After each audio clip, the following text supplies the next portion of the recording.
안녕하세요. 권증광입니다.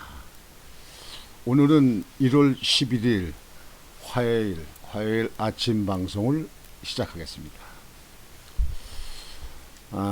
오늘은 대장동, 성남시 대장동에 어저께 법원에 나와서 출두해서 재판이 있었는데요. 거기에 대해서 여러분들에게 보도를 해드리겠습니다.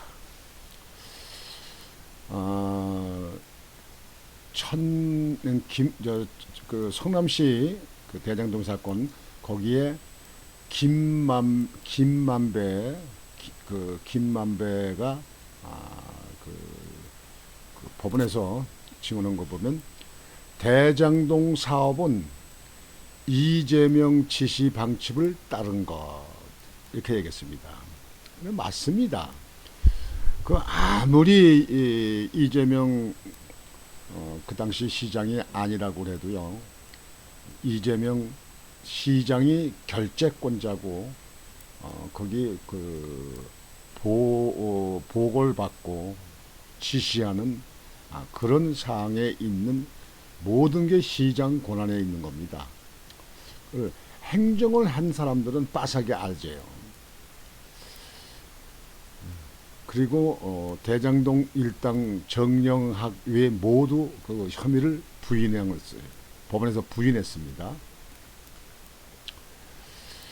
대장동 개발 특혜 의혹 사건으로 구속 기소된 화천대유 대주주 김만배 씨 측이 성남도시개발공사에 최소 1827억 원의 손해를 끼친 혐의, 그 갖다 배임이죠. 시에다 손해 끼쳤으니까 배임을 부인하면서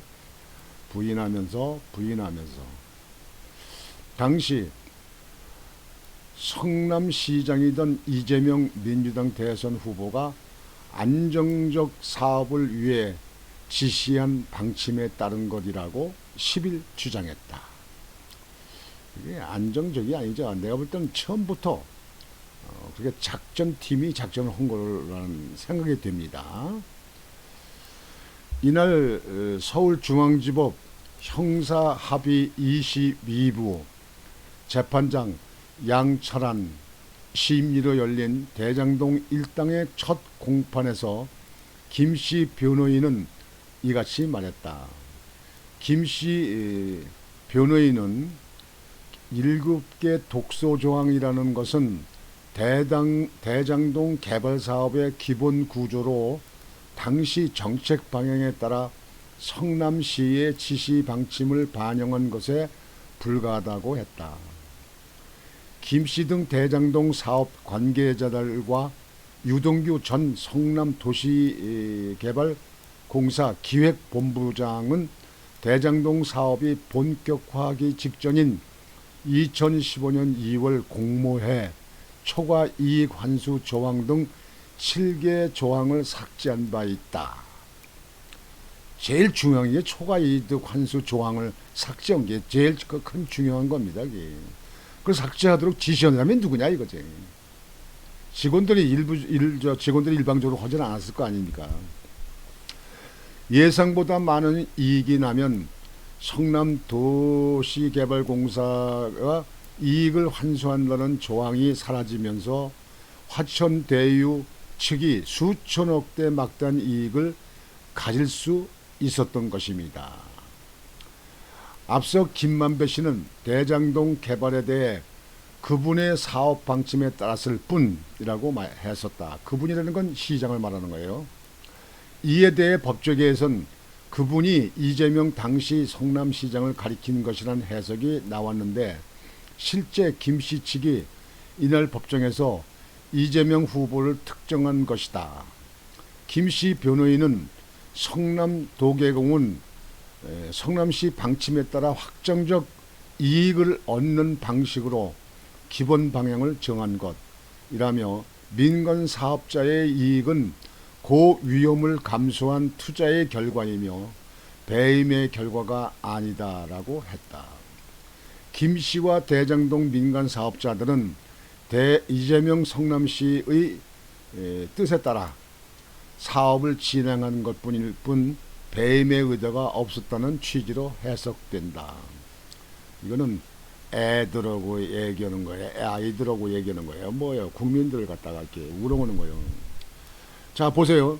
성남시 대장동에 도시 개발을 하는데 거기는 주거지역도 있고 자연녹지도 있고 뭐 공업지역도 있고 뭐 그린벨트 산도 있고 여러 가지 있잖아요. 여기 있었던 그걸 수용을 했어. 값싸게 땅을. 원가가 뭡니까? 땅값에다 건축비 아닙니까?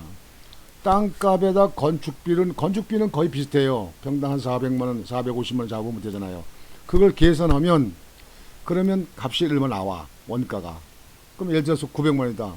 그러면 아니 1100만 원, 1300만 원, 1500만 원에 팔면 나머지는 이득 아니에요. 이건 아이들도 계산법이 나와. 그런데 고위험도가 있었다. 이거는요 말장난이고 이건 핑계하는 겁니다. 핑계. 그런 사람 나한테 시키면 난 아주 땅짓고 힘주게 얼마든지 해요. 그냥. 그건 말도 안 되는 얘기예요.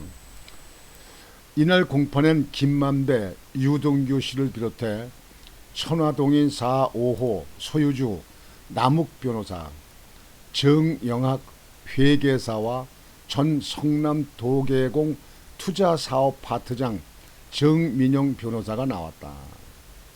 정치 법조인에게 50억 원을 주거나 주기로 약속한 이른바 50억 클럽의 내용이 담긴 녹음 파일 등을 검찰에 제출한 정 회계사는 공소 사실을 모두 인정한다며 혐의를 인정했다. 그러나 김만배, 남욱, 정민영 씨는 사회적 물의를 일으켜 죄송하다면서도 혐의는 부인했다. 고얀 놈들이에요. 고얀 놈들. 이거는 뭐 아이들도 다 알 일을 가지고 말이에요. 유동규 씨는 재판을 통해서 모든 사실이 다 밝혀질 수 있도록 노력하겠다고 했다. 유씨 측 변호인도 유씨 혐의를 인정하기 어렵다는 입장을 법정에서 밝혔다. 이들에 대한 두 번째 공판은 1월 17일 오전 10시에 열린다. 이렇게 재판한다고 질질 끌고 가면서 세월을 보내고 이번 대선에서 이재명이가 당선되면 다 권력의 힘으로다가 다 무마시키려고 하는 지연작전이 될 수 있는 거 아니냐 하는 의혹들을 많이 갖고 있습니다.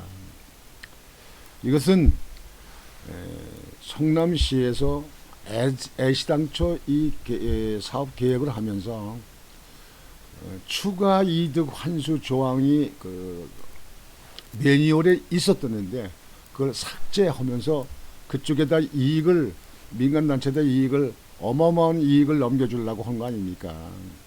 도시개발에서 손해나는 거 봤습니까?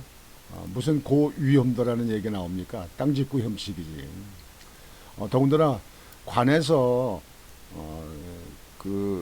주택 택지를 땅을 수용해서 할 때는 값도 싸고 그리고 행정적으로 절차를 도움을 받을 수 있는 일이에요. 그거는 땅짓고 혐식입니다. 누구든지 그런 사업을 하면은 이익이 막대하게 날 수 있습니다. 그래서 이 재판이 뭐 질질 끌고 시간을 가가지고 무마시키려고 하는 것인지 저는 이런 나라 이런 법 이것은 미개한 나라에서 있을 수 있는 일이다. 이건 공산주의 하는 공산당이 하는 놈들을 모르죠. 그는 뭐 공산당에서 자기들 계획된 대로 하라 그러면 뭐 거기에 대해서 이해 못하니까 그럴 수 있겠죠. 그래서 이 문제는 아주 내가 볼 땐 어처구니 없는 그런 답변이라고 얘기합니다. 그 다음에는 이제 그 다음 소식으로는요. 파키스탄 외국으로 갑니다. 파키스탄의 소식을 전합니다. 파키스탄 펀자브주에서 설경을 보러 간 관광객이 탄 수천 대의 차량이 눈 폭풍에 고립돼 최소 22명이 목숨을 잃었다. 아주 얼어 죽었어요. 동사했어요. 현지 시간 9일 파키스탄 매체 등에 따르면 펀자브주 당국은 폭설 대란 발생 지역에 비상 재난 사태를 선포하고 군부대를 투입해 구조와 복구 작업을 벌이고 있습니다. 파키스탄 수도 이슬라마바드 북부 45km 지점에 있는 펀자브주의 고원 관광지 무르리에는 지난주 많은 눈이 내리면서 주말을 앞두고 설경을 즐기려는 수십만 명의 관광객들이 몰려들었습니다. 하지만 7일 오후부터 눈 폭풍이 몰아치면서 무르리와 연결된 도로를 달리던 수천 대 차량이 고립됐습니다. 숙소까지 가지 못한 관광객들은 차 안에서 영하 8도의 강추위와 싸웠고 기름이 떨어지면서 히터가 꺼진 경우가 속출했습니다. 지금까지 구조대는 어린이 10명을 포함해 총 22명의 시신을 수습했습니다. 이들은 차 안에서 저체온증으로 숨지거나 장시간 히터를 가동하면서 일산화탄소에 중독돼 목숨을 잃은 것으로 추정됩니다. 무르리 연결 도로에는 500여 대의 차량이 여전히 눈 속에 고립돼 있어 파키스탄 정부는 해당 지역에 중장비를 투입해 복구 작업에 속도를 내고 있습니다. 지금도 500여 대가 눈 속에 갇혔다고 하니까 얼마나 많은 분들이 앞으로 사망할지 그는 예정할 수 없습니다. 이 눈 구경을 갔다. 근데 파키스탄이 그렇게 눈이 북부 지방엔 좀 눈이 오는데요. 그렇게 눈이 많이 오는 지역이 아니거든요. 근데 눈이 많이 왔기 때문에 이렇게 관광객들이 수십만이 몰려들었다는 얘기예요. 여기 사진을 보여드리겠습니다. 지금 이 사진이 이게 눈이 왔습니다. 차가 눈에 갇혔습니다. 이 차는 눈을 털었어요, 이제. 근데 온 산이고 뭐고 온 눈이 왔으니까 차가 갈 수도 없고 이 근방에 민간인 집들이 없으니까 그러니까 이렇게 큰 사고가 났습니다. 눈 참 많이 왔죠. 이 파키스탄 무르리 지방에 일어난 사건입니다. 여기서 제가 좀 생각하면 저도 한 15년 전, 17년 전인가요? 강원도 속초를 간다고 가는데 가다가 저녁 때 오후에 눈이 많이 왔습니다. 그래서 눈이 와가지고 차가 움직일 수가 없어요. 뭐 눈이 뭐 바퀴가 다 묻힐 정도로 눈이 왔으니까. 그래서 차에 있다가 차를 그냥 뭐 차가 몽창 다 쭉 섰으니까 차를 버리고 터벅터벅 그냥 그 민간인 집을 찾아서 아주 한동안 걸었습니다. 그때 고생 많이 했습니다. 걸어가지고 민간인 집에 가서 이제 숙박을 하고 그 다음날 다시 거기를 왔는데 그때까지 이 고속도로에 눈을 못 치웠어요. 또 차가 있으니까 눈 치는 차가 갈 수가 없어요. 그래서 거기서 아주 하루 종일 꼼짝 못하고 있다가 차를 사람들이 이리 밀고 저리 밀고 해서 밀고 눈치는 도자가 불도저가 와서 눈을 밀고 이렇게 해가지고 하루가 지난 이후에 그 다음날 차를 움직일 수 있었습니다. 그때 아주 정말 아주 그 차에 있으면 차에 기름 떨어지면 히터도 안 되고 먹을 것도 없고 마실 것도 없고 꼼짝없이 저체온적으로 얼어 죽을 수밖에 없죠. 그런 경우가 있어 생각이 납니다만 여기 파키스탄 이 무르리 이 지역에도 그렇게 된 거예요. 근데 이 사람들은 눈 관광을 눈을 보러 오는 사람들이 수십만 명이 몰려와서 이렇게 큰 사고 났습니다. 앞으로도 얼마나 더 많은 사람들이 생명을 잃을지 더 두고 봐야 될 것 같습니다. 그래서 오늘은 여러분들에게 대장동 그 김만배 재판하는 과정과 파키스탄 눈이 이렇게 많이 와서 22분이나 생명을 잃었다는 파키스탄 소식을 겸해서 보도해 드렸습니다. 오늘도 하루 종일 여러분들 활기찬 하루가 되시고 편안한 하루가 되시기를 바라겠습니다. 오늘 방송은 이것으로 마치겠습니다. 여러분 수고 많이 하십시오. 권준광이었습니다.